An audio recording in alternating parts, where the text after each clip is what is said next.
الله فإن أجل الله لآت وهو السميع العليم ومن جاهد فإنما يجاهد لنفسه إن الله لغني عن العالمين والذين آمنوا وعملوا الصالحات لنكفرن عنهم سيئاتهم ولنجزينهم أحسن الذي كانوا يعملون ووصينا الإنسان بوالديه حسنا وإن جاهداك لتشرك بي ما ليس لك به علم فلا تطعهما إلي مرجعكم فأنبئكم بما كنتم تعملون. اللہ کے نام سے شروع جو نہایت مہربان رحمت والا. من کان یرجو، من جو کان یرجو امید رکھتے ہیں، جو کوئی امید رکھتا ہو لقاء اللہ، اللہ سے ملاقات کی، فإن اجل اللہ، تو بے شک اجل اللہ، اللہ کا مقرر کیا ہوا وقت، وعدہ، لآتن ضرور آنے والا ہے، وہو سمیع العلیم، اور وہی سمیع ہے، سننے والا ہے، علیم ہے، جاننے والا ہے. ومن جاہد، جس نے کوشش کی، فإنما یجاہد، تو وہ کوشش کرتا ہے صرف لنفسہ ہی، اپنی ذات کے لیے. ان اللہ، بے شک اللہ، لغنی، بے پرواہ ہے، ضرور بے پرواہ ہے. لام جب لگ جائے تو پھر تاکید ہو جاتی ہے. غنی، بے پرواہ ہے، لغنی، ضرور بے پرواہ ہے، عن العالمین، تمام جہانوں سے بے پرواہ ہے.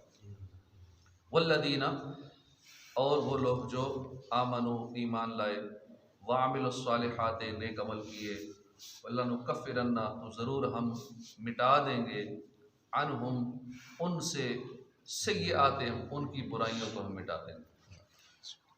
وَلَنَجْزِيَنَّهُمْ، ضرور انہیں ہم بدلہ دیں گے، احسن، سب سے اچھے عمل کا، الذی کانوا یعملون، جو وہ عمل کرتے تھے. وَوَصَّيْنَا الْإِنسَانَ، اور ہم نے، وَوَصَّيْنَا، ہم نے تاکید کی انسان کو. کیا تاکید کی؟ بے والدیہ حسنا، والدین کے ساتھ اچھا سلوک کرنے کی. ہم نے انسان کو سخت تاکید کی کہ والدین کے ساتھ اچھا سلوک کرے. وَإِن جَاهَدَاكَ، اور اگر وہ دونوں کوشش کریں تجھ پر، لِتُشْرِكَ، کہ تو شریک ٹھہرائے، بھی، میرے ساتھ، مَا لَيْسَ لَكَ، اسے جو نہیں ہے تجھے، بِهِ علم، اس کا کوئی علم، فَلَا تُطِعْهُمَا، تو بات نہ مان ان کی. والدین کے ساتھ اچھا سلوک کر، ان کی خدمت کر، لیکن جہاں وہ کہے نا کہ میرا شریک ٹھہرا کسی کو، اب تو بتوں کی عبادت کر، کافر ہو جا، یا شریعت سے ہٹ کے اللہ کے حکم کے خلاف حکم دے، تو اب نہ مان. اس کا کوئی علم، تو بات نہ مان ان کی. لا تطیعہما، تو ان کی بات نہ مان. الیہ، میری ہی طرف، مرجعکم، تمہارا پھرنا ہے. فَأُنَبِّئُکُم، تو میں آگاہ کر دوں گا تمہیں، بما کنتم تعملون، اس سے جو تم عمل کرتے تھے. ترجمہ کنز العرفان.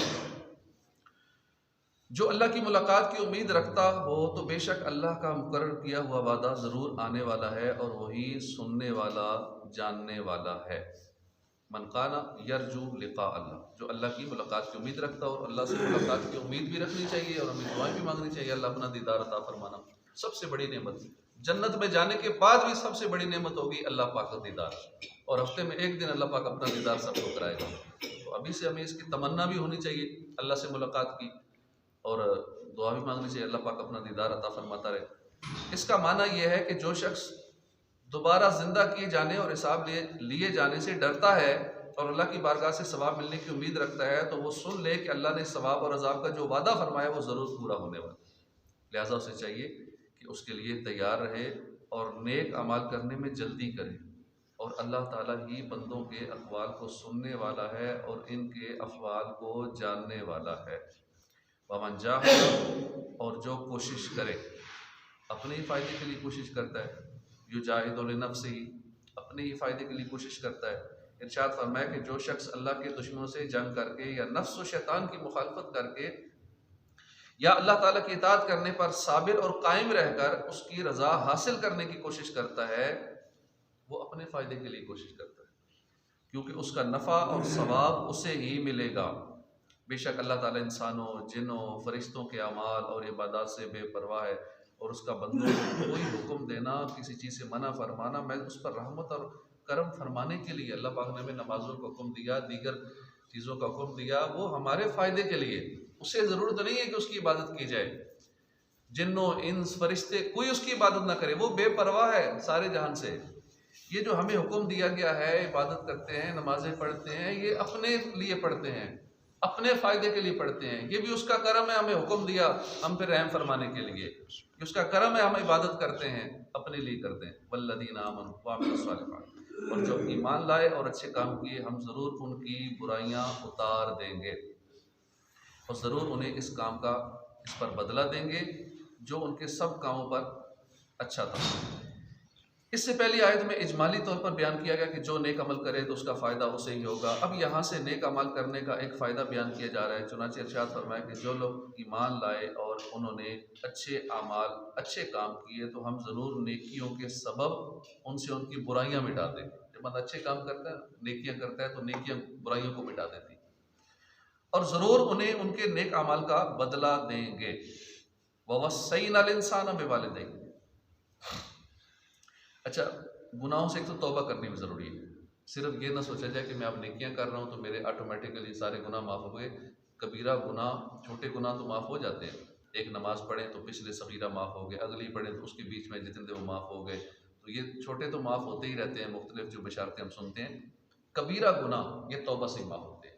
اسی طرح کسی کا حق تلف کیا ہے، کسی کا مال کھایا ہے، اور صرف توبہ کرتے رہیں، کسی کا 1 کروڑ روپے عزم کر کے پھر کہیں توبہ، تو اسے دینے بھی ہوں گے۔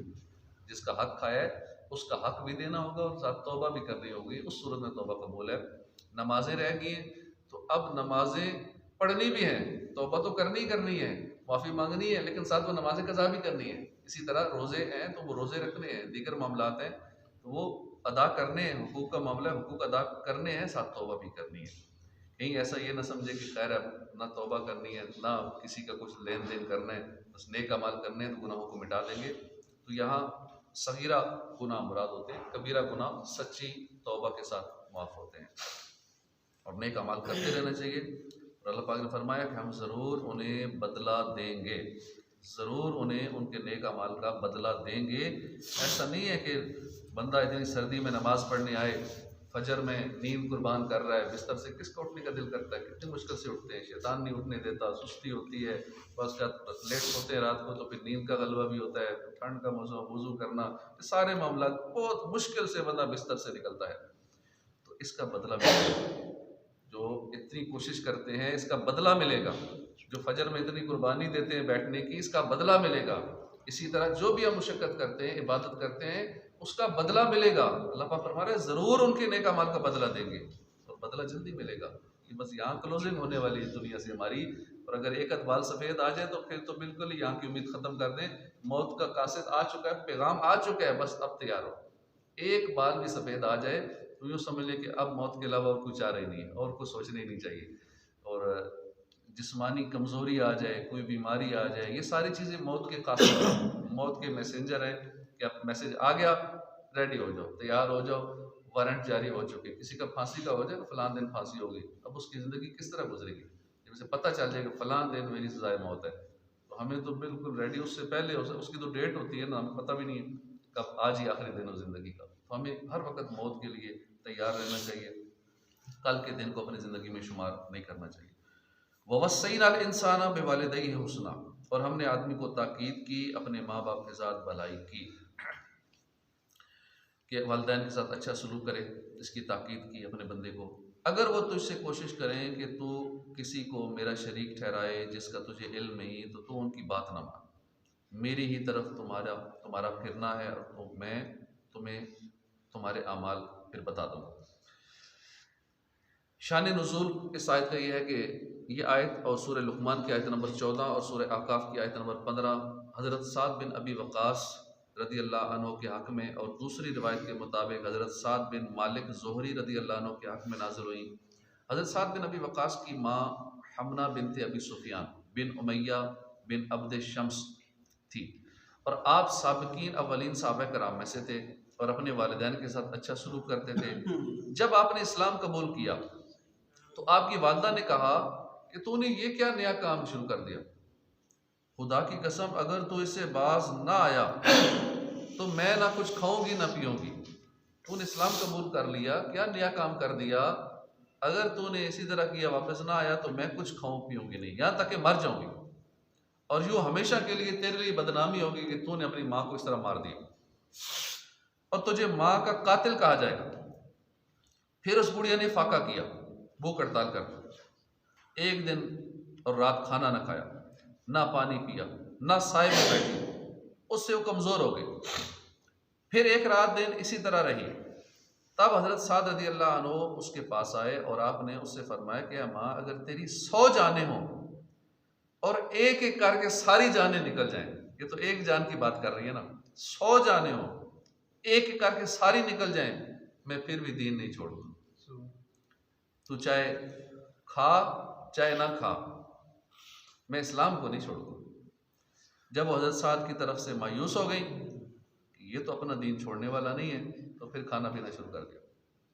اس پر اللہ تعالیٰ نے یہ آیت نازل فرمائی اور حکم دیا کہ والدین کے ساتھ نیک سلوک کیا جائے، اور اگر وہ کفر و شرک کا حکم دیں تو نہ مانا جائے۔ والدین کہیں کہ نہیں بیٹا داڑھی نہیں رکھنی ہوگی کیونکہ اللہ رسول کا حکم ہے۔ والدین کے نمازیں نہیں پڑھنی ہوگی، یہاں حکم نہیں مانا جائے گا۔ کہاں حکم ماننا ہے کہاں نہیں ماننا ہے، اس کا بھی ہمیں علم ہونا چاہیے۔ اس سے معلوم ہوا کہ بندے کو ماں باپ کا مادری پدری حق ضرور ادا کرنا چاہیے، اگرچہ وہ کافر ہوں تو بھی خدمت کرنی ہے۔ اسی مناسبت سے والدین کے حقوق سے متعلقہ 2 شرعی احکام ملاحظہ ہوں۔ کافر والدین کا نفقہ بھی مسلمان اولاد پر لازمی ہے۔ والدین کافر بھی ہیں، بچے نے پھر بھی خرچہ دینا ہے، والدین کی خدمت پھر بھی کرنی ہے۔ اگر کافر ماں باپ بت خانے وغیرہ سے گھر تک چھوڑنے کا کہیں تو ان کو چھوڑنا پڑے گا۔ وہ کہیں نا کہ میں بت خانے میں عبادت کر چکی ہوں، مجھے اب گھر چھوڑو، ان کا حکم ماننا پڑے گا۔ اور اگر وہ کہیں کہ گھر سے لے کر بت خانے تک چھوڑو، اب منع ہے کہ نا گھر سے بت خانے تک چھوڑو یا چرچ تک چھوڑو یا جو بھی کافروں کی عبادت کا ہے وہاں تک چھوڑنے نہیں جائیں گے۔ ہاں واپس لانے کا کہیں تو وہ لے آئیں گے، یہ شرعی حکم ہے۔ کیونکہ گھر تک چھوڑنا گناہ نہیں ہے، بت خانے تک چھوڑنا یہ گناہ ہے۔ اس آیت سے یہ بھی معلوم ہوا کہ شرعی احکام کے مقابلے میں کسی رشتہ دار کا کوئی حکم نہیں مانا جائے، لہذا اولاد پر لازم ہے کہ شریعت کی طرف سے اجازت کے بغیر صرف ماں باپ کے کہنے پر شرعی احکام مثلا روزہ وغیرہ رکھنا نہیں چھوڑنا چاہیے۔ والدین کے روزے نہ رکھو، رمضان کے رکھنے پڑیں گے، نہیں چھوڑ سکتے۔ اعلیٰ حضرت فرماتے ہیں اطاعت والدین جائز باتوں میں فرض ہے، اگرچہ وہ خود مرتکب کبیرہ ہوں۔ والدین بے شک گناہ گار ہوں، نمازیں نہیں پڑھتے، پھر بھی ان کی اطاعت لازمی ہے۔ ان کے کبیرہ کا وبال ان پر ہے، مگر اس کے سبب یہ امور جائزہ میں ان کی اطاعت سے باہر نہیں ہو سکتا کہ والدین گناہ گار ہیں تو اب اطاعت نہیں کرنی۔ کئی لوگ کہتے ہیں میرے والدین ہی ایسے، میں کیا ان کے ہاتھ پاؤں چوموں، ایک نماز نہیں پڑھتے میرے والدین، یہ فلاں گناہ کرتے ہیں تو ان کے ہاتھ پاؤں چومنے کے قابل ہی نہیں ہے۔ یہ پھر بھی خدمت اسی طرح کرنی، ان کو خوش رکھنے والدین کو۔ وہ خود کبیرہ گناہ کر رہے ہیں، نمازیں نہیں پڑھ رہے ہیں، یہ ان کا فعل ہے۔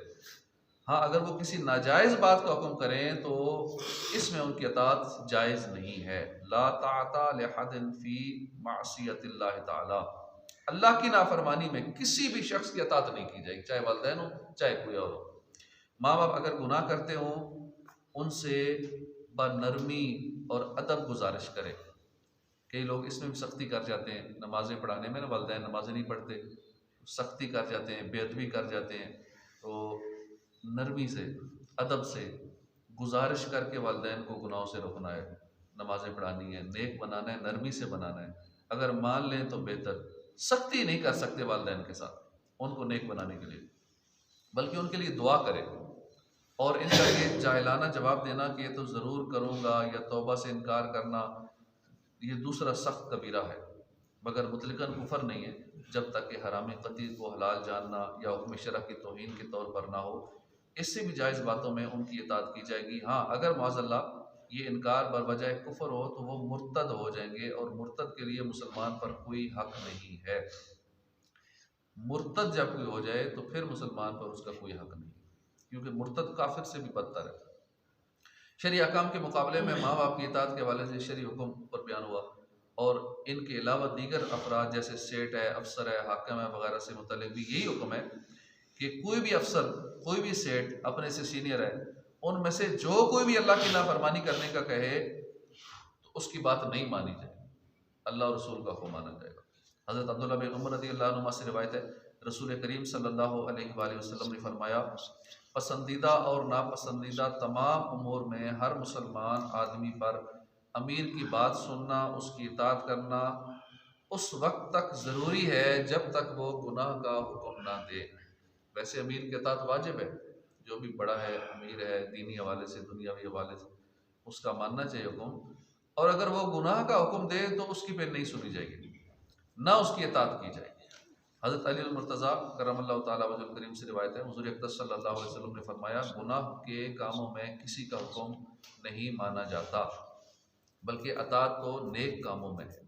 حضرت عمران بن حسین رضی اللہ عنہ سے روایت ہے، نبی اکرم صلی اللہ علیہ وسلم نے ارشاد فرمایا، خالق کی نافرمانی میں مخلوق کی اطاعت نہیں۔